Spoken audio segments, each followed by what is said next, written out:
Hello, everybody. Welcome back to another thrilling episode of Views on View. I am Steve Edwards, the host with the face for radio and the voice for being a mime, but I'm still your host. With me, I have my co-panelist, Mr. Cody Bonteque. How you doing, Cody? Hey, what's up, everybody? Happy to be here. Yeah. Coming from the frigid temps of the big island of Hawaii, we always feel for him. And with us today, we have a special returning guest, Mr. John Leider. He of Vuetify JS fame. How you doing, John? I'm doing well. Thank you for inviting me on. Good. Always like to talk to you about Vuetify and other things, Vuetify being a very large part of the VUE ecosystem. Now, refresh my memory where you're coming from, John, where you're located. I'm in Texas. Texas. All right. Texas is a big state. What part? Keller. I don't know Keller. Where's Keller related to a big city? It's by Fort Worth. Oh, DFW, Dallas Fort Worth area. Well, DFW is like a very large area. Yeah, but, it's huge.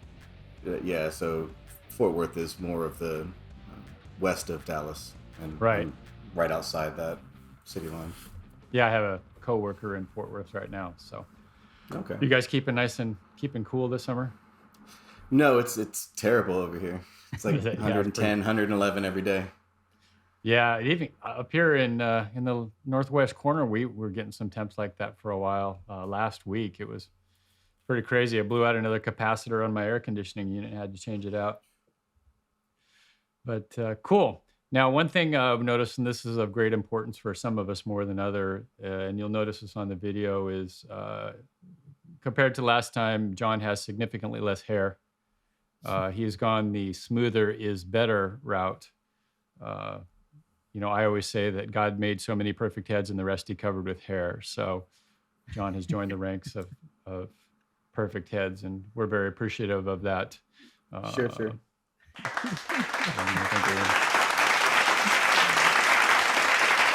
And for those of you that might have forgotten that as our studio audience, I always forget to introduce them, but they're still there. Tickets are $100 a seat. Email me directly. You can get me at Wonder95 on Twitter, and I take credit cards and cash as well. So the reason we are here, as has been mentioned previously, is to talk about Vuetify JS.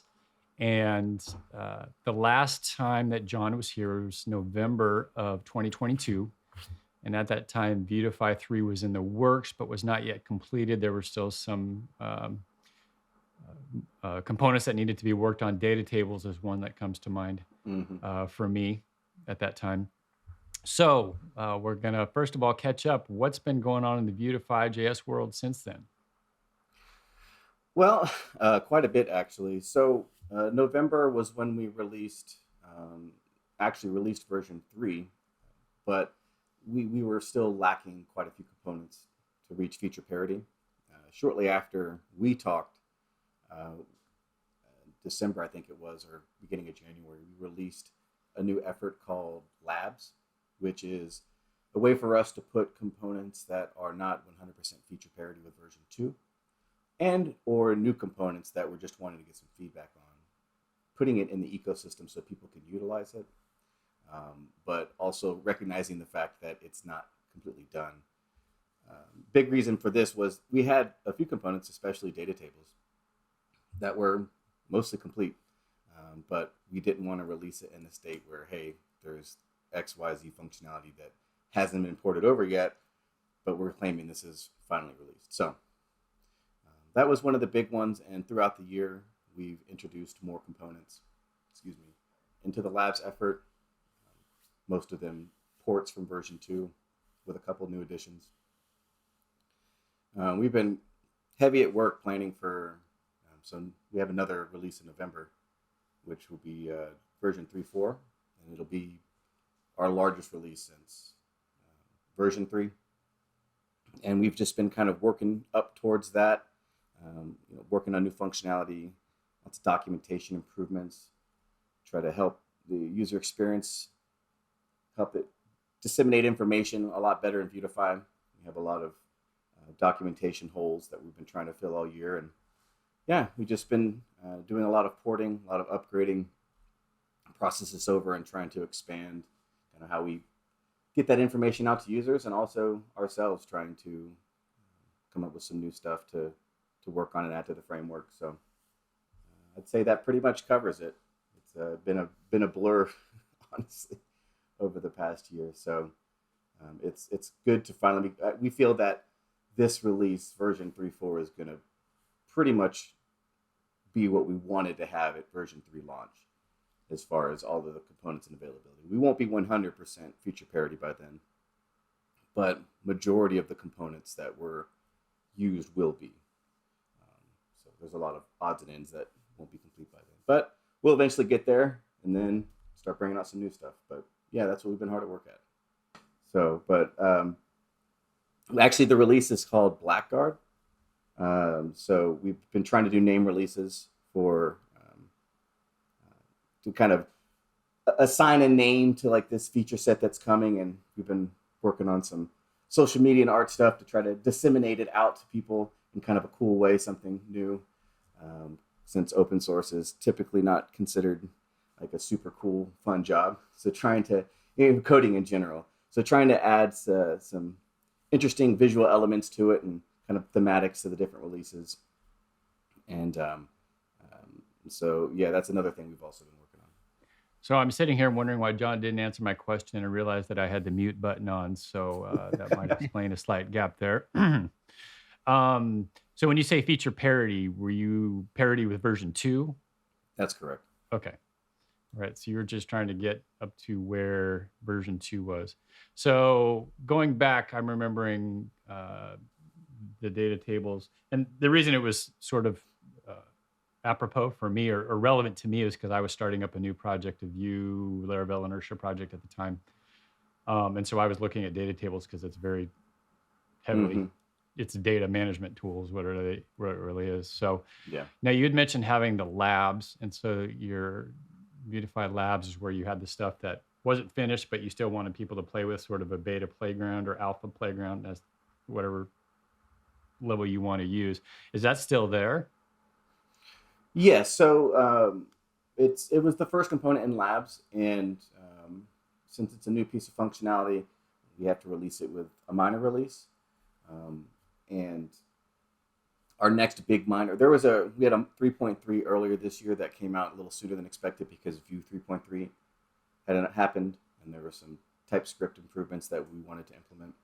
Other than that, we've been trying to have all of the we have to move all the new stuff to a minor release, which in this case is version 3.4. We try to do once every 3 months.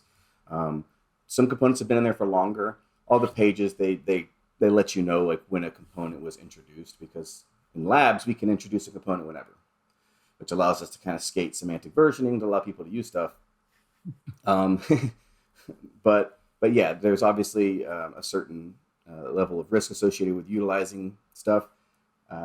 Maybe we should end up doing something like stages, kind of like when ECMAScript is approving things. There's like stage 2, stage 3, stage 4. So it's like if something hits stage 3, there's not going to be any changes, because that in stage 4, and that's pretty much what the data tables is. It's in a great spot, but we can't release it without iterating a minor version, and we have a lot of things that we want to bring into the next minor version.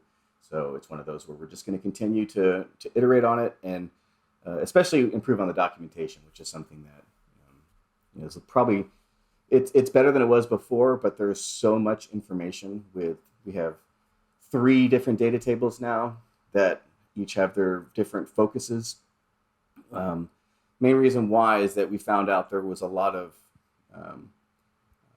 properties that existed on data table that were antithetical to each other. So there's no reason for you to need to do X, Y, or Z if you're receiving all of your data from a server, as opposed to where you're wanting to display, a large amount of items with virtual scrolling, or if you just want to have, a regular boilerplate data table.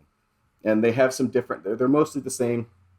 They have some special configuration options that are unique to them, that is just designed to allow you to use a more, I guess, scoped or refined component for what you're doing. So you're kind of, instead of just everything goes through a data table, you have the kind of you feel like, okay, if I'm pulling it from the server, I have these options, or I could use the default somehow. So you mentioned, so I'm looking at the docs here online. So there's 3 different types. How do you differentiate between the types? Sure. Is it just a prop or a whole Oh no, different they're an component that actual you different import? component name. So Okay. if you make sure, I don't know how long it's been since you've been at the docs, but that it's updated. But if you go to there's a labs section on there, and there it says data tables, and you can expand it out. And Right. we actually have multiple pages associated with it because there's different concepts that we want to introduce the user to, and how we explain it to them. But whenever you go onto that page, you'll see at the top there's like a little installation thing that'll tell you how to install it. But then you'll see below that it gives you kind of an overview of the 3 tables, and kind of how they differentiate. Okay. So the different types are in the labs, but in the release stuff, you still have is it just regular tables then? You're still working on the data tables in the labs? No, I mean, Okay. data tables are still being worked on, but we have a regular table that Right. is a component that exists. Yeah. Right. It's just not all the data table stuff. No, Okay. it's just a Gotcha. replacement for the native tables. But Right. Okay. So you got virtual tables and server side tables, which is what I could use. Right on. So just as a little bit of refresher, when you did version 3, if this wasn't just sort of a cosmetic change, right? Of, hey, let's slap this stuff on top of our old base, didn't you pretty much rewrite everything yeah, in Vue 3 as, yeah, that was a pretty big change underneath. So you sort of had to do that, didn't you? well, Vue 3 introduced a lot of new concepts with the composition API, and there was an opportunity to port Vuetify 2 to Vue 3, kind of a compatibility mode, or earlier on, but I ended up making the decision based upon the manpower and the potential risk of introduce, because we were eventually always going to have to rewrite, right? Mm-hmm. So we did explore not having to do that at first, but I felt that it was very risky to introduce into it. Would almost be like Vuetify 2.5, and we were kind of, by releasing it, we're kind of committing to supporting it in some way, shape, or form. And I knew that, there's, I mean, not to say that I would even make the call to do that if we had the manpower, but not even close enough to be able to sustain something along those lines, or provide a more stepped process to upgrading to Vue 3, unfortunately. However, and I'm sure we'll talk about this later, there's a lot of tooling that makes the process not very daunting. But as far as the framework itself, if anyone had ever seen the code base for Vuetify 2, it was built entirely with render functions, which became a little more common as time went on, but originally was used out of necessity because the Vue compiler templates didn't support functional components at the time, whenever it was being written over. So when we moved to version 3, and we were going to be doing a lot of rewriting, even though the ecosystem moved towards a nomenclature known as composables, which is instead of what Vue 2 was utilized, which was mixins, where you kind of take this shared functionality and you have a component you define and say, hey, it uses these particular mixins for its functionality. That's what we did in version 2. Version 3 was basically like mixins were turned into pseudo pure functions. If you know what a pure function, a pure function is something that has an explicit input and it has an expected output every single time. There's no scope of variables pulled in, right? So they're not complete pure functions, but the idea and the concept is typically the same, is that we are using a composable, we are passing it information, and we're getting an expected return. That information that we pass it can be dynamic, which is what disqualifies it for being an actual pure function. But the concept is still the same. So we were able to kind of port that over relatively easy. But when it came to the templates, it was something that we were progressing with as a team, but it wasn't very easy for people to contribute to. one of the things that I think Vuetify struggled with was its accessibility towards being able to contribute, because the way that it was done, in order for us to support TypeScript properly, or at least to the degree that can be supported in Vue 2. When we made the decision to kind of push things off with Vuetify 3 and not do a version 2, it was so that we could, again, not have to devote resources to maintaining and answering issues, which is already a very difficult thing to do. But also it allowed us to focus all of our resources that we did have on progressing with version 3. So that was a call that we made, and whenever we decided to move up,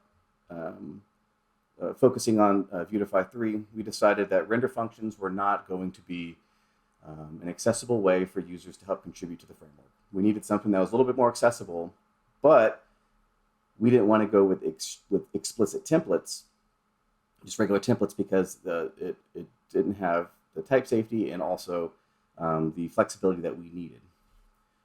So what ended up happening was we experimented with TSX, JSX, and Kale, one of the core developers, got it set up to where we were able to write our templates using TypeScript and TSX. And it is obviously a full rewrite, but it allowed it to do in a way where one thing that's difficult whenever you're working inside of Vue components is if you don't have a template, it's hard to kind of visualize where things are. When we have a template or some type of HTML, you kind of have a hierarchy or structure that you can follow to kind of understand where things are in the hierarchy. But with render functions, those render functions can be defined anywhere, and the ordering and how they are used is really only beneficial if you understand the code and you know where things are going to go after working with it for a while.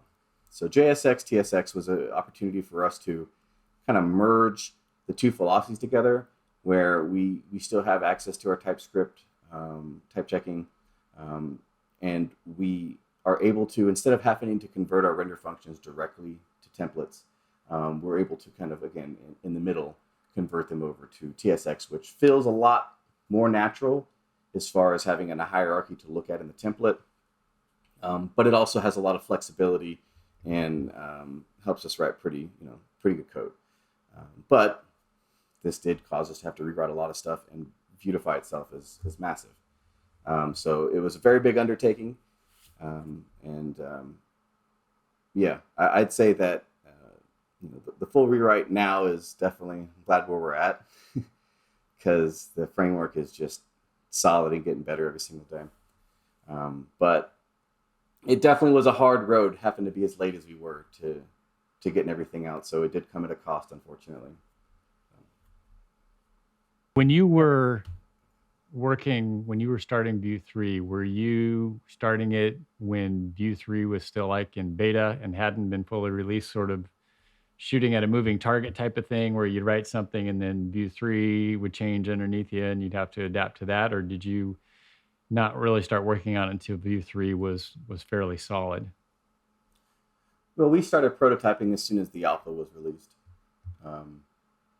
Correct. I might be wrong, but I think it was 2019 or I think it was 2019 December, 2020 January that the alpha was released, and we started experimenting almost immediately. There wasn't, I don't think, too many issues with moving targets. I think that we had more that we had to work around and kind of navigate through the issues more than what Vue caused us. The things that we already abuse Vue very much so in a lot of ways. So most of the issues we ran into had to do with us, learning a process. We had to, kind of redevelop our development paradigm in a way for how we build things, because obviously we're switching over from doing render functions to doing templates ourselves, and there's a certain bit of learning curve associated with that. But it did, I believe, have the impact overall of being easier for users to contribute, and also a little bit easier for us to maintain. Um, so, but when I think 2020 is when we spent most of the time toying around with it.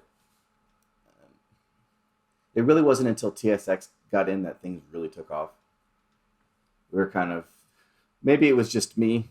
I say weird because I try to include all degrees of accomplishment and failure as a we thing, but it might have just been mostly me. But it was very difficult to kind of recreate these concepts and approaches for how we build components. It was one of the things that I spent a lot of time in with Vuetify 1 that I was able to transfer to Vuetify 2, where, even if it all wasn't enforced by ESLint, which mostly it is now, there was this, kind of coding guideline outline for how everything was structured and how everything was utilized that I think allowed us, well, it's one of the reasons why Vuetify, using as many mixins as it did in previous versions, was able to still excel because it was so well organized and understood how the different pieces were used that it just lended nicely for compositional building.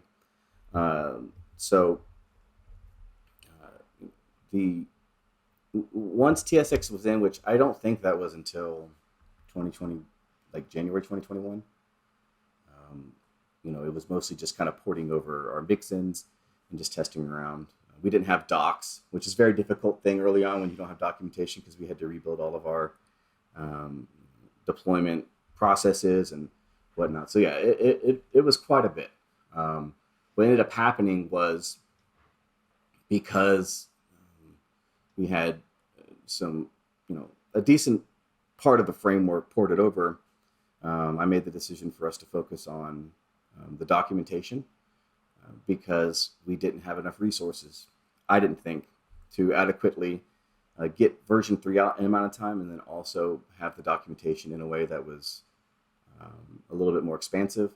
One of the problems with earlier versions is, in the similar sense that the components are very difficult because they used render functions, the documentation pages were basically JSON objects, which in turn was a hurdle for people to contribute, and also very annoying even as the developer. So we spent 6 months or so rebuilding the documentation, one, so that it would work when the new version was out, but so that it was easier for people to contribute to.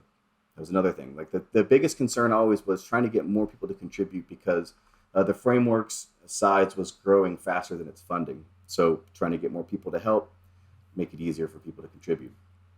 And now the docs uses all markdown pages. It's real sleek and slick. It's got super easy to contribute to, and I think it lended a big hand for when we actually started porting over components to not have to fight with the documentation. Instead, we're just working with the component. So kind of all those things led up that made the process take a little longer, I think. But overall, like I was saying before, I think that it yielded much better results. Yeah, I'm just curious how you're managing your docs. You said they're all in Markdown, but you're able to render these Vuetify components? So the initial docs were always, up until version 3, were built on SSR, actual, had a node server running in the background.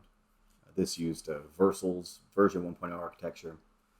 When they moved to version 2, and this is kind of where the industry moved, where everything was kind of a cloud function, less of a node server, at least for website purposes, less of a node server running in the background, and most pages or most projects were perfectly fine with what's called SSG, static site generation, which is, it's like kind of a mix of both worlds. We take the views and everything the user sees, and we pump it through the SSR and get the output, and then we save that into a file. So it's kind of what helps us, have. It's what allows us, rather, to, instead of having to serve up things with a node server, we have the pages already generated. That itself is a pretty large process. It's kind of evolved over time. Like I said, in version 2, we use JSON structures for most of the docs generation. Everything now is in Markdown, and it's a combination of Markdown, and then we have, I mean, the documentation is a genuine Vue app, like to all degrees. Like what you see is what you get. It's not built within like VuePress or BytePress or whatever the case may be. It's 100% Vuetify. So everything in the documentation is consisted of just components for the various features, and then the actual Markdown pages themselves. And as that was kind of the baseline that started out, and then we expanded to kind of make the pages more powerful, where we could designate things like front matter, where instead of us having to again having a JSON file where we put in all the page information and data, and like the system pulled from that, you can actually do it all in the actual Markdown file itself. And then it was kind of like the baseline for everything is in Markdown, because people know Markdown, and that's easy. And then there's a lot of cool stuff we can do with the Markdown tools, to where we can say, hey, if you see this element, instead put this there, which is why we're able to like put in components or put in different injected features on a page that are not Markdown, with a lot of our configuration stuff. So to expand further on that, once everything is actually gets into rendering on the CI to deploy to the server, we also have we utilize a service called Crowdin, which is a service that is it allows us to have users contribute open source to language and for different locales. And this is cool because they could just do it inside the Markdown files themselves. And whenever we go to deploy, we download all of these translations, and then they get rendered in their own explicit locale. So there's an entire file structure when this is deployed. There's no like server response. So literally, it will have in the project, it has /en, and then all the pages, and /ko, and then all the pages associated with it. So they all have to be rendered. So it is kind of a lengthy process, and we're always we actually put some effort earlier in last month to decreasing the deployment time. So it usually took about 20 to 25 minutes to actually do the whole process.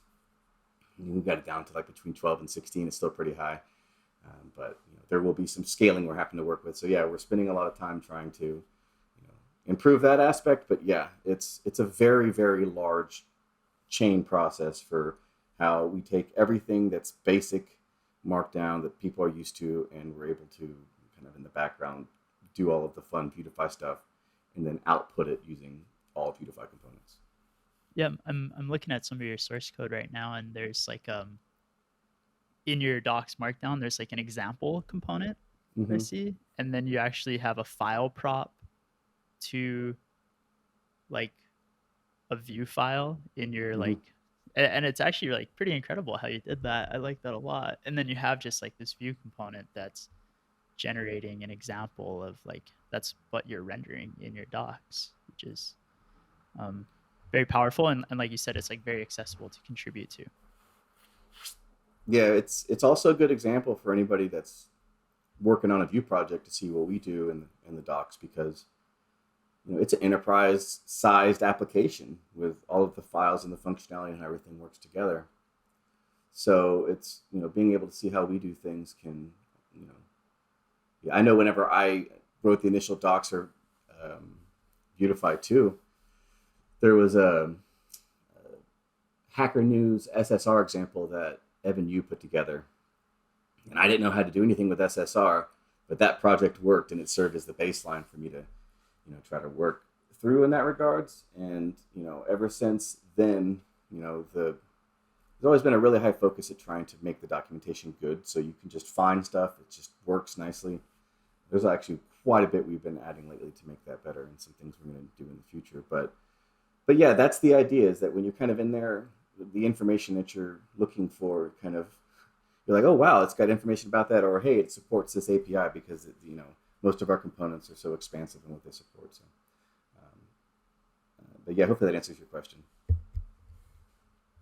Oh yeah, definitely. It's actually a really nice code base to look through. Yeah, I have really bad. I don't want to say OCD because that's not the right terminology. Maybe anal retentive is the correct word, but I spend a lot, an exorbitant amount of time in the docs because despite being, the original creator of Vuetify, it's so large. We have different core members that kind of have like their own little slice of the framework that people can still contribute to, the devs or the community, but it's kind of like their little domain, their little area where they can feel comfortable in. It gives them a little bit slice of the pie. So I'm always in the docs needing to use them for things because for the most part we have concepts that have been the same since the early versions as far as like the way properties work. Our naming conventions have always been the same, but the big thing with version 3 is since we expanded the API even further, we had to move away from something. I really like Boolean props. Excuse me. I like Boolean true props because I don't like to have to write a bound variable. Bound variable equals false to something because its default state is true. I want whatever the state is to be what it is, and then the Boolean prop, which is instead of having something that says show dialog, it's hi dialog because the dialog's already shown, right? So these are kind of concepts that have stuck around in one shape or another, moving into version 3. But we had so many Boolean props that we had to actually merge them into a single prop. A good example would be you have a regular V button component from Vuetify. In version 2, you could change its sizing by just giving it a prop x small or x dash small or x dash large. And these were all Boolean props, and they were, they would apply that particular styling. Now, obviously, these were separate properties, but they were still exclusive in that if you have one, you're not going to want to have the other. So if you have an extra large button, you wouldn't need to have an extra small property on it. Anyways, so now those all got merged into one prop. So it's now just size equals small, extra small, large, etc. That was kind of a natural. It's a natural consequence of the framework's API growing.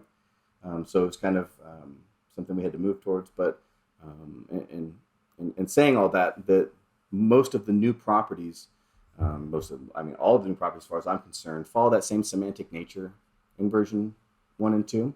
They're just different.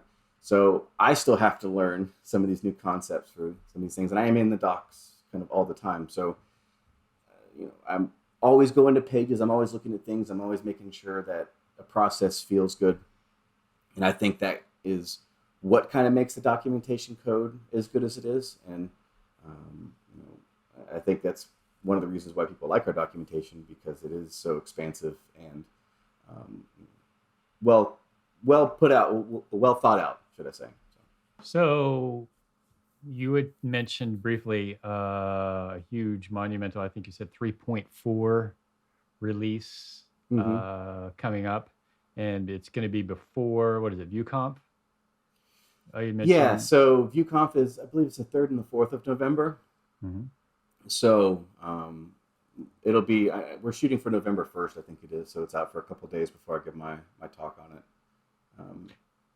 So what is it that makes this release so huge? You can have everything out of labs. Is there a whole bunch of new components? What is it? Yeah, there's quite a few components that are coming out of labs. So we do have a roadmap that expands on this. But we have, I think it's 9 components that are going to be either new or moving from labs up. So a combination of both. And this is going to include not only existing components, but some new components, which is something we haven't done in a while because it's kind of hard to release new components when you haven't ported over all of the ones that exist in version 2. So are you breaking that here on Views on Vue, or have you already put these out somewhere else? It's kind of out there a little bit, but, dang. Okay. Semi-exclusive. So, but it's just meant to be a culmination of 1 year of hard work on version 3, of polishing and porting. And it's going to be, I think, representative, like I said before, of what we wanted to release at version 3 launch, but weren't able to. It includes data table, which is a big one. Data table is, for all intents and purposes, it's a stage 4. It doesn't have any changes that are coming to it breaking wise. It's too close to release. So the only thing that could be happening is either porting over existing or new functionality. So it's one of those things where even though it's there and it's ready, it's still in labs because we are still testing it. So a lot of people, as they should, aren't using it in their production applications, aren't upgrading because they don't have access to this component. So this is going to be a big one.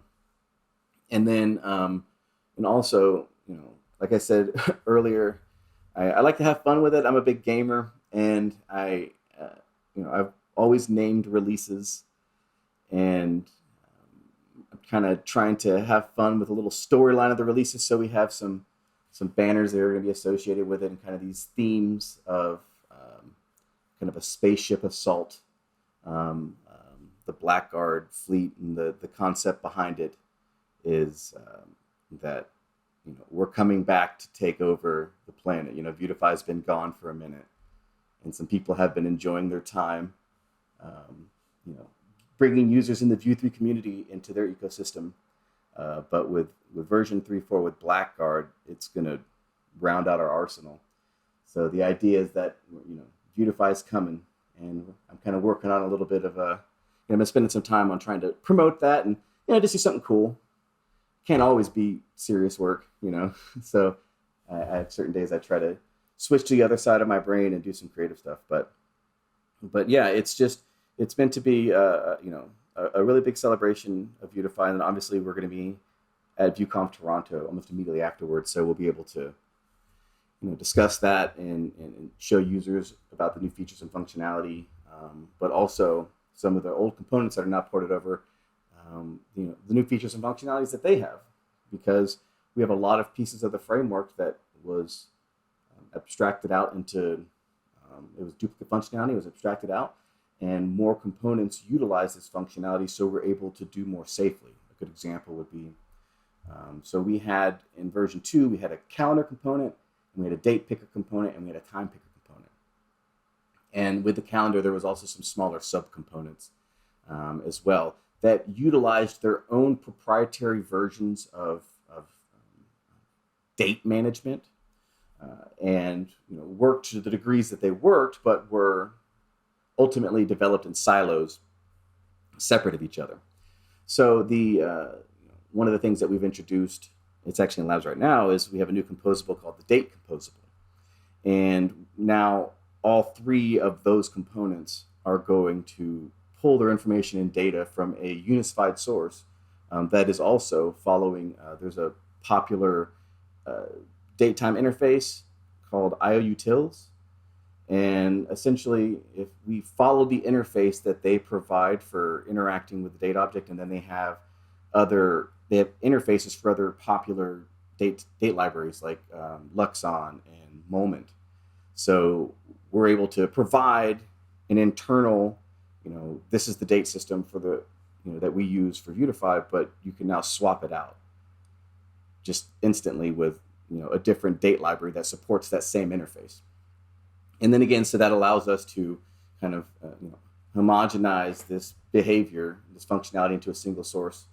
And then the components that are able to utilize that now have access to features and functionality that may have not existed in the previous version.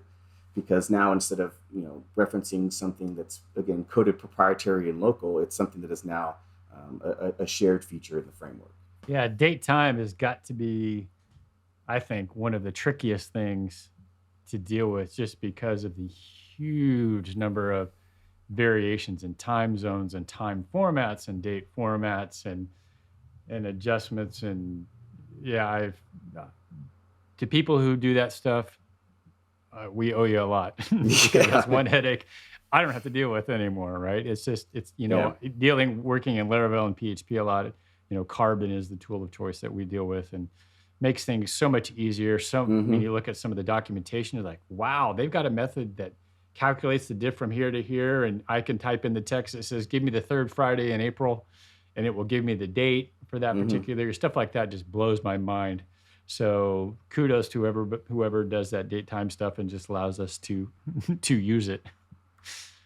Well, yeah, that's honestly, it has always been, and it is a difficult thing to support. We're doing it slightly different this time around. And then also the other cool thing is that if we do decide to change how we approach it, we have a single interface that everything's working off of. So as long as it returns the same Right. data, it doesn't matter how it gets it, right? But the Exactly. other thing the other reason why I wanted to do it, and this is something that's true of other global settings of Vuetify, for example, like language and whatnot. Now, what would be interesting, and I'm curious to see how much you've looked into this, is I know that JavaScript is supposedly adding the temporal API to be able to more of a native date handling uh, API that so you don't have to use external libraries. And I haven't investigated enough to know myself. I'm going to guess that out of the box, or when that first comes out, it's not going to have a lot of the functionality that some of these external libraries and tools have, just because they've been around for so long. I don't think they would try to do everything in one fell swoop. I'm just curious to see if you've looked at that or heard of that, or if that's We something have. that's it's not well developed enough yet. Well, we did a prototype with the temporal API, but the support is definitely lackluster.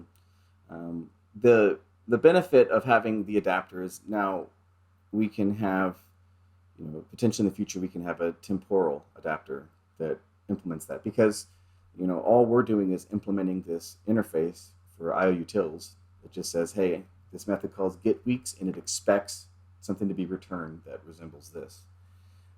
Which is why it's also, we do utilize date for the date object for our default adapter, which does have its own limitations. And this is one of the reasons why we had, separate functionality with the Luxon, the moment, or whatever, so that maybe we can't solve every problem. There's going to be things we can't solve. And for someone, they're like, okay, well, then I'll just use something that's off the shelf, right?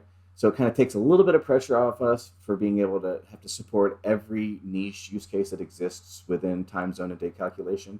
So it's not like a scapegoat for us to say, oh, well, we don't have to take care of this because you have these other options. But what it is if you building an application that is affected by a bug that we're unable to resolve, you have other options.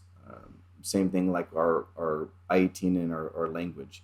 We have a default language translator, but you can also hook up Vue I18 in if you want to. You can hook up other ones. They just trade right in. So that's kind of the thing that I really try to do with Vuetify is, one, not require any dependencies. I don't know if temporal would be a dependency right now, because I don't know if there's I don't know too much about it, and if how it could be used in existing browsers. But I know that the team was experimenting with it, and we decided that there wasn't enough support for right now.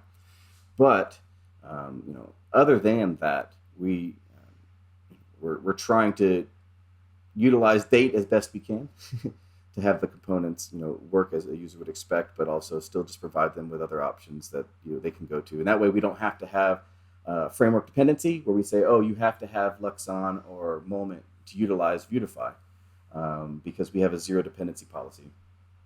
But it's that you could make your own if you wanted to. It's 12 methods that return information and data, so all you do is just duplicate those methods and return it. So it's just kind of one of the approaches that I think what makes Vuetify so flexible is there's so many different ways that you can approach it. You can use what we have, you could use something else that's off the shelf, or you can build your own. And so if you were going to, say, swap out the I18N with Vue I18N or something else, is that as simple as a prop? What does that take? I don't know. It's in the documentation is definitely a much more featured description that I'll give here, but it's not the same interface as like when you're working with the Vuetify data adapter. It's a similar process, and all it involves is there's a specific adapter that Vue I18N has. And this adapter is, and again, I'm going to use the term composable. And this is, again, it's like pseudo pure function that usually starts with use X, Y, or Z, or create X, Y, or Z. So this is the way that VUE 18N passes out its functionality. And we have an adapter prop that you pass to the locale, where you basically create a new instance of VUE 18N. The only manual process is if you're doing some specific changes that modify the default language of any of the keys for the various components. So if you're not using that, then yes, it's just as simple as passing through the VUE 18N adapter. Okay, yeah, I'm looking at that now actually. And so your Vuetify is providing this VUE i18N adapter. And what is kind of in that adapter? So like if I was going to build out my own adapter, for example. Well, the i18N adapter is actually, that one in particular is from VUE 18N. You can create a custom translator. Essentially, all that the default one does is, well, the locales, the different language items are part of a JSON object. I don't know if you guys are noticing a trend here with JSON, but they're part of a JSON object, and they're just keyed out. And then our default translator, it receives a key, it checks if that key exists in the set, and then it just returns the information. You could, I'm sure there's something specifically on that doc page, but if you're just looking, like because you said you were kind of browsing at the code,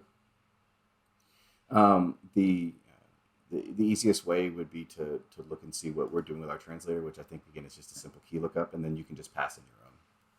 For sure. And that's specific to like i18N and like translations, but like this adapter API as a whole, does it kind of like adapt throughout the Vuetify framework for other areas of customization? So for the locale thing specifically, the adapter is a little bit different than the way that the date one works.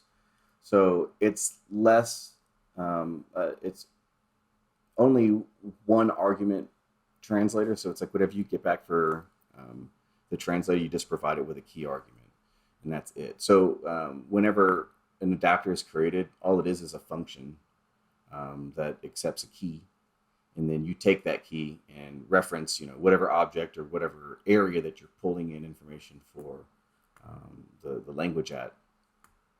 So it's just really a basic function. So it just accepts a key argument. That's it. So there's no like methods on it, like get key or set key or anything like that. It's just a simple function. Cool. I think I'm curious if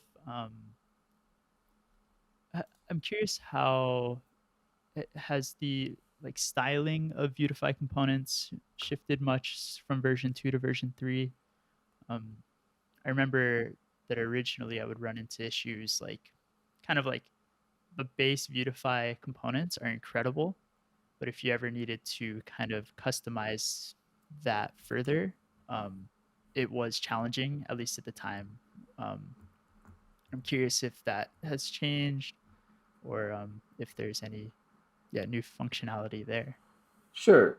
So yeah, there's a couple of new pieces of functionality that was implemented to make that process a little easier. The first one is our global defaults configuration. So the user can now, at the Vuetify config, define the default property values for any component in the framework. You can define default classes and styles. You can define nested defaults. So you could say a V button inside of a V card gets this styling all at the root. And with the additional API options that exist in version 3, this is the most expansive and typical way that you're going to modify or utilize the application. We did add quite a bit more coloring into the default generated theme. So there are more colors to pull from or configure in your application. And then the ecosystem has moved to Vite for all of this development. And Vite is fast. And we have a Vite plugin that you can hook up and modify our SAS styles. which is the second way that is prominently modifying the application is done through. And this is for more CSS centric customizes and changes. For example, you want the default border radius of a button to be 7. You can set that. You can also set that in the defaults configuration for the component. And then the thing that adds those and tops those together is we have this new concept called, it's aliasing, but they're virtual components. So you can import one of our components and you could create an alias. So for example, let's say that your framework has H component. So it's an H dash button.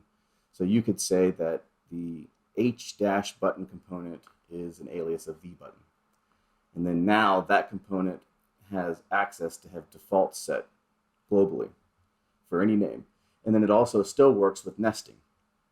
So what this allows you to do is, say you have 3 or 4 buttons in your application, instead of creating 3 or 4 different button, component files, or a single one that has some properties set up to where you define, this is going to be primary, secondary, etc. You can just create a virtual component, V button 1, 2, 3, and 4 with different settings that'll just work in the application. And for the situations where you need a component that is maybe wrapping multiple Vuetify components, so you're like, okay, that's great, but I have a card and I need to do some additional modification. Well, we recently introduced the ability to utilize the defaults engine locally in your components. So you can register your props for the component. You pass those to our defaults composable with a registered value, and then it looks through all the settings and says, okay, H button has all of these, or H card has all of these, so that you can actually utilize those props and that functionality in your own custom components. So these are the 3 big things that really improve the customization options for version 3. Those are all brought together with a concept called blueprints. So blueprint is very similar to what presets were in version 2, but the idea is they're meant to be encompassing of everything in the application. So you were mentioning the styling of Vuetify over the years. Well, it's kind of difficult because the material ecosystem moved to material 3 or U or whatever it's called rather quickly, but they didn't have barely any components. So it kind of put us in this awkward intermediary between half the components had visual representations in version 3 and maybe half didn't. So what ended up being the case in a lot of situations was we'd take a default if it didn't take away from the collective styling of all of the components for that to be added. And then to replace that, we have blueprints. So we have a MD1, MD2, MD3 blueprint. Now these are going to be expanded. They're one of the weaker fleshed out features in version 3, but powerful in the sense that in a later version of Vuetify, all of our built-in defaults that we supply components are going to exist in a blueprint itself. So there will be like a Vuetify blueprint that sets all of the defaults of what Vuetify looks like now. And then there will be material 1, material 2, material 3 blueprints. And then that makes it easy for the users to then create their own blueprints with that particular functionality. So all of these combined has just made the customization options pretty much endless. I mean, I know everyone would say, yeah, the options are endless, but really you can come to the same conclusion in so many different ways. And the way that we've structured the API in content components for version 3, so like a content component would be like a card or some expansion panel. All components have been restructured to accommodate 3 different ways of interacting with it. So you've got props, so you can interact directly with props. So you've got a card, you can just do title equals this, text equals that, subtitle equals this. It just works. Then the second way is slots. So say that you don't want to have to configure where the element is located, where the card title item is located, or the card text. you just want to use a slot, so you use the title slot because maybe you want to change the default color to a different one. So you don't want to actually mess with the element. You just want to have, you just want to be able to customize whatever's going to be inside of that title or text or whatever the case may be. And then the third way is the completely verbose one, which you use each individual component. So all of the components that we use to build everything in Vuetify 3, with the exception of 2 for inputs, is public. So if you want to use a vCard title, vCard text, you can explicitly use those components. If you want to just if you just want to give some information and have it work, you have that availability. If you want to make small customizations, you can. And you can also utilize a combination of all three. You can have, maybe you want to set for your card a title and a subtitle, and then for the title, you want to have a custom slot because you want to make it a darker font. And then you manually use vCard text because you want to do some things with that. And you have a combination of using API and slots and regular components, and it all just works. So this is the big focus of Vuetify has always kind of exposed everything, but really putting it out there like, hey, here's everything we use to build these. So you have all of these ways to interact with our components. We have all of these different customization options. It's easy to set up, and then at the end of the day, if you're like, I don't really like how this carousel is built, well, you have all of the parts to build the carousel, and you can just build your own. And we often show some of these in examples, like if we have a underlying component for carousel is VWindow. So VWindow is just the core functionality of a window sliding into frame, and then that is what's used. But on the VWindow, we have an example that is like a pseudo carousel that's showing, hey, if you wanted to just make your own carousel using this as the root component for it, here's how you would do it. And yeah, I just believe all of that just makes the customization argument for Vuetify completely mute, because there's just so many ways to tackle it now without complicating your application. All right, so before we wrap up, I wanted to move off of the code-specific discussion and ask you some organizational stuff. Now, forgive me, I don't remember when this happened. Now, is it correct that you were, and this is just so people understand how things, maybe the sausage is made behind the scenes, you were full-time on Vuetify and then you had to leave? Or what is your status with that right now? I took 6 months not working full-time on Vuetify, doing some contract work, and basically set myself up to go back to working full-time on Vuetify, which I am now. And why there's been such a massive, because I've been back full-time on Vuetify, just a massive push of improving not only the quality of things around the ecosystem, but the availability in the ecosystem on top of the framework itself. So spending a lot of time trying to kind of bring in a lot of the different properties and features and functionality of Vuetify to be a little bit more of a unified experience. We have things like, right now we're testing out where you can log into the documentation using GitHub, and you can choose to sync your settings so that you can get another computer, you log in with your GitHub, you get to have all of your documentation settings the same on all logins. And we're adding a bunch of new things, right? So this is meant to improve the documentation experience, and then we're adding we have issue generators, and we have templates to get users started. We're just trying to bring all these different pieces so that when users come later this year, because with the release it's going to be with big releases you get a large influx of users that tapers off. So the idea is to have as much in place as possible before that occurs, and this trying to represent a complete experience of working with Vuetify still for free, right? So that's kind of the goal. Now, you do have some paid options as well with Vuetify, don't you, in terms of templates or other things that people can purchase? Yeah, we have a store where we have vendors that make Vuetify themes that we sell. I'm not too gung-ho or spend time in that because it's my wife handles most of that area. But in terms of support, one of the things that I've been pushing for this year is because sponsorship is too volatile.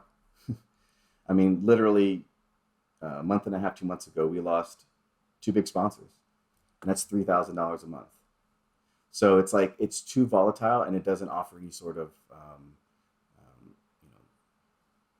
it offers sustainable revenue, but it's at a cost. So I've spent a lot of effort trying to provide support options for Vuetify. I have no interest in making anything hidden behind a paywall component-wise. So the thing that we started focusing on right now is we have some support options, and then also our Discord, which is where we our community is at for users that want to come and ask questions, get help with Vuetify. Discord earlier this year introduced subscriptions. So we've been trying to utilize that to provide users with just some smaller avenues of getting support through text. And that's kind of the start. And one of the things that is coming before Blackguard will be, we're going to offer a $1 a month paid subscription for Vuetify. So if you're one of our GitHub dollar subscribers, you'll get some extra features in the documentation, some things like being able to turn off ads and maybe bookmark pages and stuff like that. We're also working on expanding out some of the learning tools of Vuetify. So with some videos and some informational content, that's really what the big focus is going to be, is just when users come in, just have this complete experience. Like, they have information, they can get help that is free or paid, and there's so many different areas to be able to get help, and there's so many different areas to, and one of the big things I hear from people a lot that they enjoy is like, hey, I think it's cool that I can work on this and I can book time with the author to get help, and I think that if the focus is good enough on that, and we're going to keep, I mean, I guess I don't want to say keep throwing stuff at the wall until it sticks, but open source is hard. At least it is for me. I haven't cracked it yet. So I'm just kind of trying a bunch of different things. That's why I'm trying to create some fanfare around the releases to try to spark some interest and motivation in it, and kind of just create this cool area where people can, you have a product that you're using that's a professional thing, but there's also kind of a non-robotic element to it that gives me at least an opportunity to not burn out doing the same thing, because I've been at this for almost 8 years straight. It's my longest job I've ever had. So awesome. All right. So with that, unless there's something else you want to cover, John, that we missed. Nothing specifically. I don't know if there's going to be some time at the end to rep out some properties, but I do have a couple things to send people to. If they're listening to this for the first time and hearing about Vuetify for the first time, is tryvuetify.com. Just one word, no dash, no nothing, tryvuetify.com. And you can get started with the Vuetify 3 application in less than a minute. And, have a project up and running in development, and looking in the documentations, learning about it in less than 5. So for anyone listening, they want to give it a shot, it's the easiest way to do it. And then we have, again, all of these different avenues to get help. You want to just come into the community and ask the community people, and community people, you can get help from them. We've got GitHub discussions. We have, paid support stuff. So it's like, no matter where you go, you have an option that's available, including a free one. And so anyway, so that's something I'd like to put out there, is tryvuetify.com. All right. That's what's known as a shameless plug. So yes, that's perfect. All righty. Well, thank you for coming, John, and catching us all up on Vuetify. We look forward to the 3.4 release in particular. Sounds like it's going to pack quite a punch. Hoping so. So with that, we'll move to picks. Picks are part of the show where we get to talk about anything we want, within reason, of course. It doesn't have to be tech related, books, movies, games, food, places, etc. So we'll start out with Cody. What do you got for us, Cody? All right. Not sure how many of you follow the Twitter hype.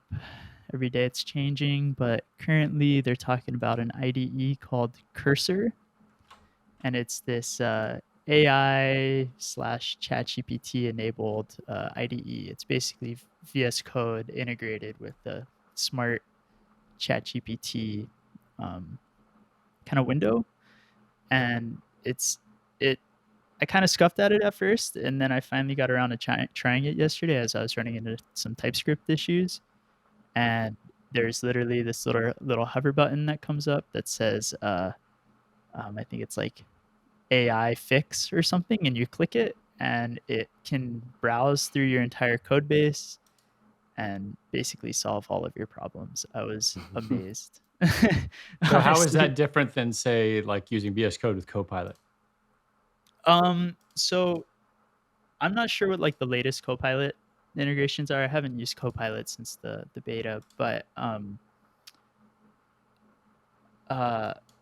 yeah, like I basically can just it somehow understands your entire code base and all of your TypeScript,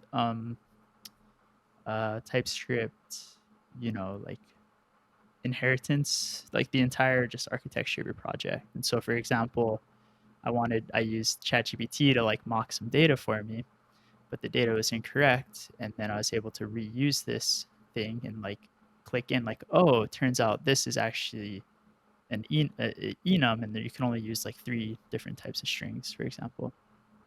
And I've only used it basically for that one TypeScript problem, but it worked so well that I'm going to continue using it. Over the last week or so, I've been using ChatGPT in my free time for projects, just learning a new language, and it surprised me. And so I'm using it more and more for code, and this IDE does a really good job of just integrating it right into your project. So instead of asking the question and then copying the code in, plugging it in, running into new errors, this back and forth between browser and IDE, it's just all there.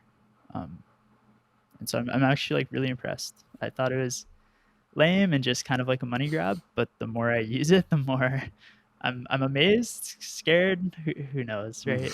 But that's, yeah, Cursor.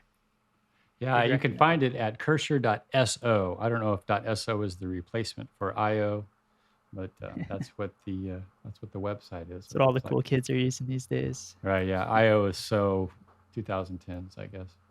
Yep. Right. All right. Was that it? Yeah. That's all I got for today. Okay. My turn. So my wife is a very, very, very, very large Star Trek fan. Next Generation, Voyager, Deep Space Nine. She knows them all, loves them all. And I am not, which is fine. But, I've seen enough Voyager shows here and there. I remember when it first started that I knew some of the actors. And there's a number of different podcasts that are out there related to Star Trek. There's one called Shuttle Pod, which has a couple of different actors that were actually on the show for a while. And the other day, I was walking by, and she was watching an episode on TV. They have it, they have video versions of the podcast as well. And they were interviewing an actor named Robert Picardo, who is the actor that played the hologram doctor on Star Trek Voyager. And what attracted me to this, I happened to walk by at the right time. And I was cracking up going, I've got to watch this whole episode, because I suffer from I don't know if you would call it a medical condition known as RBF, otherwise known as resting bitch face. And what that means is people will look at me and think that I'm mad at them. I look like I'm angry or something, and I'm not. And it stresses me out uncontrollably. My kids have to tell their friends, no, my dad's not mad, really. He's just has RBF. That's what I tell them to tell their friends.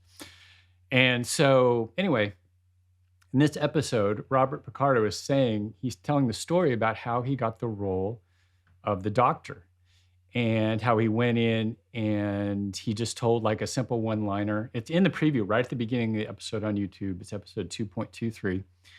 And he says years later, his dad's told him, Dad, you got that job because of your resting bitch face.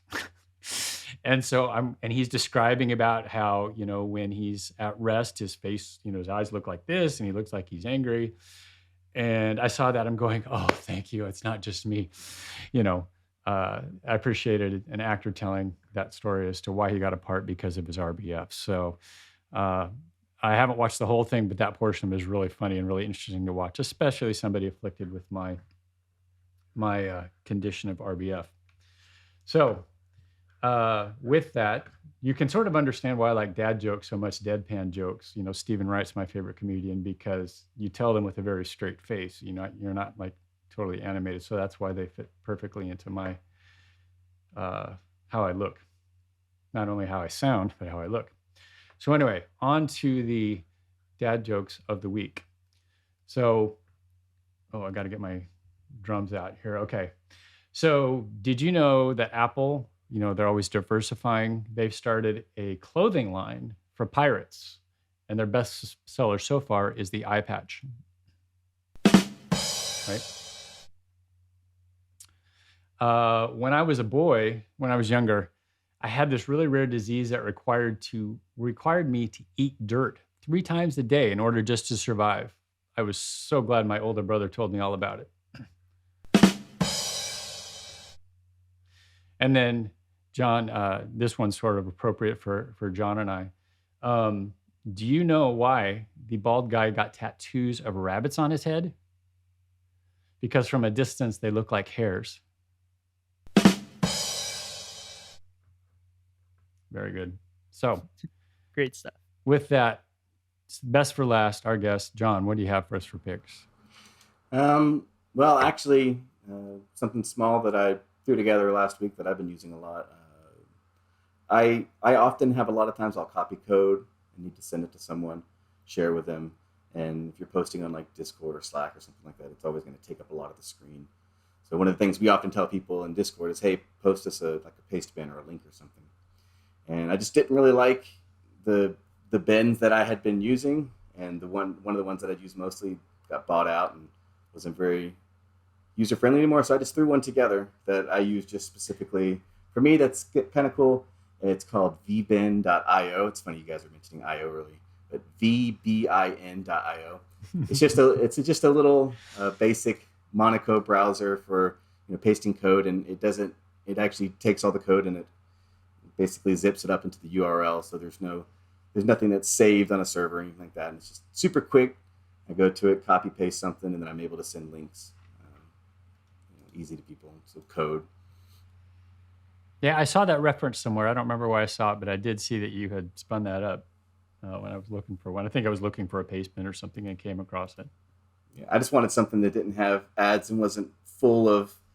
This should be like the least amount of things you have to do to get it. It's like paste and click copy at the most. Like should be all you have to do, not accept all this agreement stuff and whatever. So anyways, that's kind of that's my pick.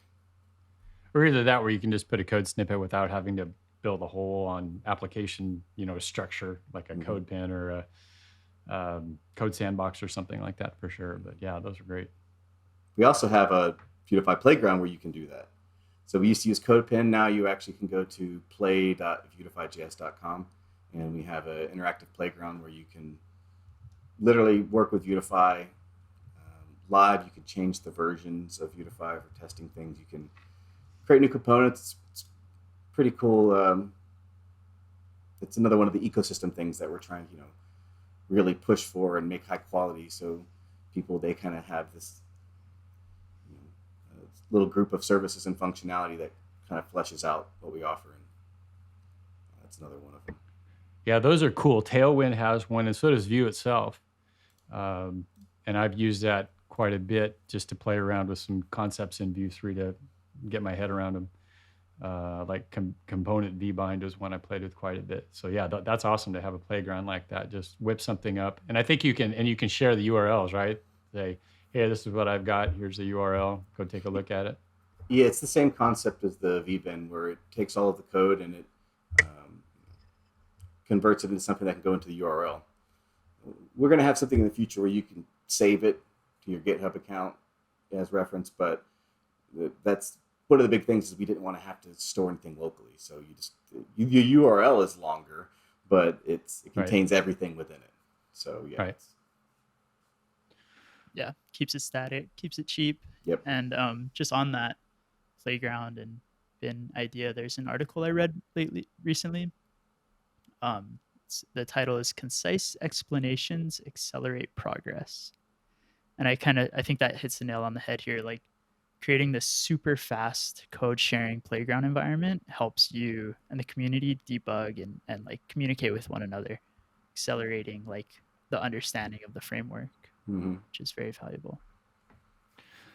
All right. With that, we will wrap it up. John, before we leave, I know you've mentioned the Discord, but if people want to get hold of you or yell at you or give you money or all of the above, where are the best places to do that?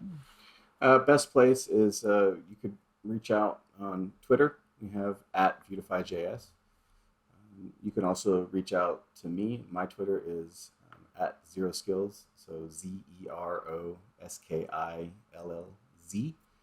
And then the community for Discord is community.vuetifyjs.com.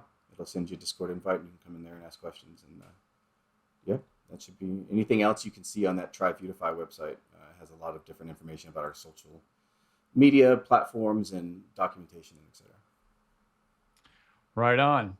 All right. So with that, we will wrap it up. I'd also like to say thank you to our studio audience for joining us.